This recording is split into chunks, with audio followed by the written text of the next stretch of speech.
Assembly వేదికగా Telugu Desam party MLA Balakrishna చేసిన అనుచిత వ్యాఖ్యలపై చిరంజీవి స్పందించారు. ఒక లేఖ విడుదల చేశారు. ఇప్పుడు దీనికంటే ముందు ఇంకో చర్చ నడుస్తోంది.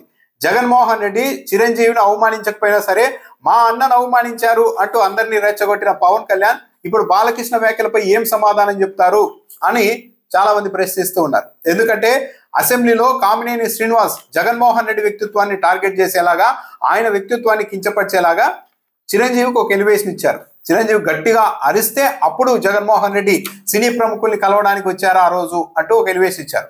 దీంట్లో చిరంజీవి బాలకృష్ణ జోక్యం చేసుకోవాల్సిన అవసరం లేదు, బాలకృష్ణకు సంబంధించిన ఎపిసోడే కాదు. కానీ చిరంజీవికి ఎలివేషన్ ఇస్తారా అన్న ఆక్రోశంతో అప్పటికప్పుడు బాలకృష్ణ లేచేసి ఈయన గట్టిగా అరిస్తే ఆయన వచ్చారంట, అది అబద్ధం, అంత అరవలేదు ఆయన, చిరంజీవికి అంత సినిమా లేదు అన్నట్టుగా లైట్ తీసి మాట్లాడేశారు. పైగా కామినేని శ్రీనివాస్ ఇచ్చిన ఎలివేషన్ చూస్తూ కామినేని వైపు డైరెక్ట్గా అసెంబ్లీలో చూస్తూ ఆగ్రహం వ్యక్తం చేశారు. అది అబద్ధం మీరు అని ఒక విధంగా. దీనిపైనే దుమారం రేపుతోంది. ఎందుకు మధ్యలో చిరంజీవి గురించి ఆయన ఏదో ప్రస్తావిస్తే బాలకృష్ణ జోక్యం చేసుకొని మరి చిరంజీవి స్థాయిని తగ్గించేలాగా, చిరంజీవిని వెగతాళి చేసేలాగా మాట్లాడాల్సిన అవసరం ఏమొచ్చింది అంటే చిరంజీవి మీద బాలకృష్ణకు ఆ స్థాయిలో ఇప్పటికీ కూడా కసి పగ ఉందా అన్న ఒక చర్చకైతే అవకాశం ఏర్పడింది. కానీ జనసేన వాళ్ళు సైలెంట్గా ఉన్నారు. చిరంజీవి అభిమానులు అయితే బాలకృష్ణ మాట్లాడిన తీరుపైన చాలా ఆగ్రహంగా ఉన్నారు. చిరంజీవి ఒక లేఖ విడుదల చేశారు. సెప్టెంబర్ 25న జరిగిన ఆంధ్రప్రదేశ్ అసెంబ్లీ సమావేశంలో కామినేని శ్రీనివాసరావు మాట్లాడిన దానికి బాలకృష్ణ స్పందించిన మాటల్ని ఆయన చిరంజీవి తన లేఖలో ప్రస్తావిస్తూ, కామినేని శ్రీనివాస్ గారు చెప్పినట్టు చిరంజీవి గారు గట్టిగా అడిగితే అప్పుడు ఈయన వచ్చాడు అన్నది అబద్ధం, గట్టిగా ఎవడు అడగలేదు అక్కడ అంటూ ఆయనంత పెద్దగా గట్టిగా చెబితే ఈయన దిగొచ్చాడట, లేకపోతే సినిమాటోగ్రఫీ మినిస్టర్ను కలవమన్నాడంట అంటూ ఒకంత వ్యంగ్యంగా చెప్పడాన్ని నేను టీవీ ఛానల్లో ప్రత్యక్షంగా చూశాను అని చిరంజీవి చెప్తున్నారు. వ్యంగ్యంగా కాదు, చిరంజీవిని చాలా తీసి పడేసేలాగా, ఆయన అవమానించేలాగా ఆ బాడీ లాంగ్వేజ్, ఆ మాట తీరు అంతా ఉంది. కానీ చిరంజీవి గారు దాన్ని ఒక వ్యంగ్యంగానే చూస్తూ ఉన్నారు. ఆ రోజు ఏం జరిగిందన్న దానిపైన కూడా వివరణ ఇచ్చారు.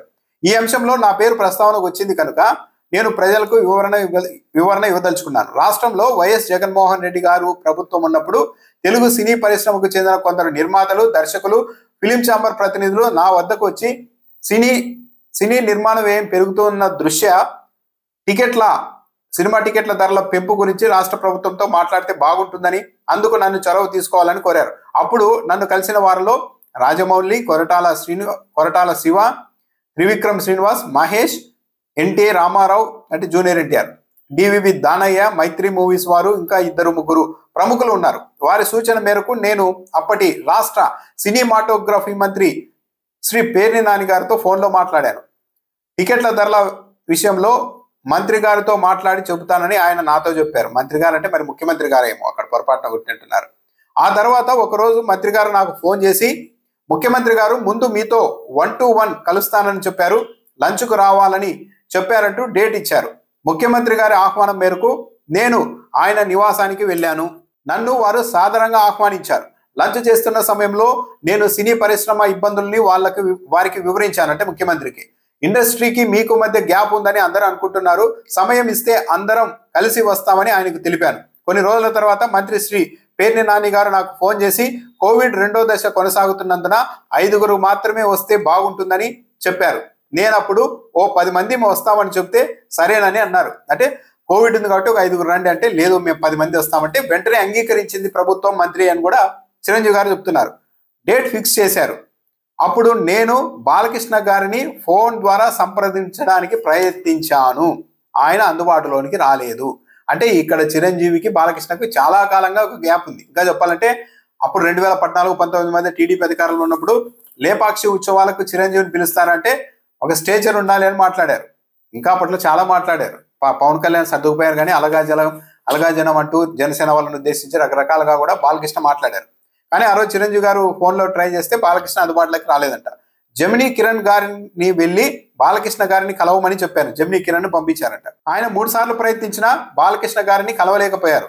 దాంతో నేను ఒక ఫ్లైట్ ఏర్పాటు చేసి ఆర్ నారాయణమూర్తి గారితో సహా మరికొంతమంది వెళ్ళి ముఖ్యమంత్రి గారిని కలిశాం. ఆ సమయంలో నేను ముఖ్యమంత్రి గారితో సినీ పరిశ్రమ ఎదుర్కొంటున్న ఇబ్బందులు వివరించాను.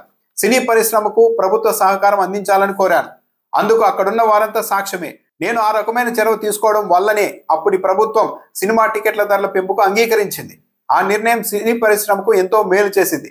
ఈ నిర్ణయం వల్ల మీ వీర నరసింహారెడ్డి సినిమాకైనా, నా వాల్తేరు వీరయ్య సినిమాకైనా టికెట్ల రేట్స్ పెంచడానికి కారణమైంది. నేను చొరవ తీసుకోవడం వల్లే అంటే బాలకృష్ణ నటించిన వీరసింహారెడ్డి టికెట్ల ధరలు కూడా పెరిగాయని చిరంజీవి చెప్తున్నారు. తద్వారా ఇటు నిర్మాతలు, అటు డిస్ట్రిబ్యూటర్లు, ఎగ్జిబ్యూటర్లకు లాభం చేకూరింది. నేను రాష్ట్ర ముఖ్యమంత్రితోనైనా, సామాన్యుడితోనైనా నా సహజ సిద్ధమైన ధోరణితోనే, గౌరవం ఇచ్చిపుచ్చుకునే విధానంతోనే మాట్లాడతాను. నేను ప్రస్తుతం ఇండియాలో లేను కనుక పత్రికా ప్రకటన ద్వారా వాస్తవాన్ని అందరికీ తెలియజేస్తున్నాను. అంటే వీళ్ళంతా ప్రచారం చేస్తున్నట్లు ఆ రోజు జగన్మోహన్ రెడ్డి వీళ్ళని అవమానించారు అన్నది ఒక పచ్చి అబద్ధం. అసలు జగన్మోహన్ రెడ్డికి అవమానించే నేచరే ఉంటే చిరంజీవి గారిని ముందే ఆయన సతీమణి గారితో సహా ఇద్దరిని పిలిచి ఇంటికి పిలిచి శాలువా కప్పి భోజనం పెట్టి సన్మానించి కారు వరకు వచ్చి మెట్ల దగ్గర జాగ్రత్తగా దిగండి అని అంత సున్నితంగా కేర్ తీసుకొని సాదరంగా ఆహ్వానించి మర్యాద చేసేవారా? కానీ ఇదంతా ఎక్కడి నుండి సృష్టించారు అంటే సినిమా హీరోలకు అభిమానులు ఉంటారు, వాళ్ళందరినీ జగన్మోహన్ రెడ్డి అవమానించారు అని ఒక విష ప్రచారం చేస్తే ఆ అభిమానుల మెదళ్లలో జగన్మోహన్ రెడ్డికి వ్యతిరేకంగా ఒక భావన నింపితే ఎన్నికల్లో ఓట్లుగా టర్న్ అవుతుంది అన్న ఉద్దేశంతో ఈ ప్రచారాన్ని కొనసాగిస్తూ వచ్చారు. చిరంజీవి గారు ఇప్పటికైనా సాధారణంగా ముఖ్యమంత్రి ఆహ్వానించారని ఒప్పుకున్నారు. కాకపోతే ఈ విషయాన్ని ఎన్నికలకు ముందే చెప్పాల్సింది. ఎన్నికలకు ముందు ఇష్టానుసారం ప్రచారం చేస్తున్నప్పుడు చిరంజీవి గారు ఆ రోజు చొరవ తీసుకొని జరిగిన విషయం చెప్పి ఉంటే బాగుండేది. కానీ ఎట్టకేలకైతే ఇప్పటికైనా కూడా ఇవంతా ఒక విష ప్రచారం చేస్తూ ఉన్నారన్న తేలిపోయింది. ఈరోజు కామినేని శ్రీనివాస్ అయితే మరో కథ అల్లేశారు. ఏది, చిరంజీవి గారిని గేటు దగ్గర ఒకసారి ఆపారంట వీళ్ళ సినిమా వాళ్ళందరినీ, తర్వాత పోసాని వచ్చి మాట్లాడారంట, ఇక తర్వాత ముఖ్యమంత్రి గారు కలవరు, వెళ్ళి మంత్రి పేర్ని నానిని కలవండి అని చెప్పారు. అప్పుడు చిరంజీవి చాలా ఆగ్రహం వ్యక్తం చేసేసరికి అప్పుడు జగన్మోహన్ రెడ్డి ఏదో భయపడి వచ్చేసి వీళ్ళతో మాట్లాడారు అన్నట్టుగా ఒక కొత్త కథలు వేశారు. కానీ పరిస్థితులు ఎప్పుడూ మనకి అనుకూలంగా ఉండవు. ఒక విష ప్రచారాన్ని చేసుకుంటూ వెళ్తూ ఉంటే ఒక్కోసారి కాలం కూడా సహకరించదు. ఇప్పుడు అదే అయింది.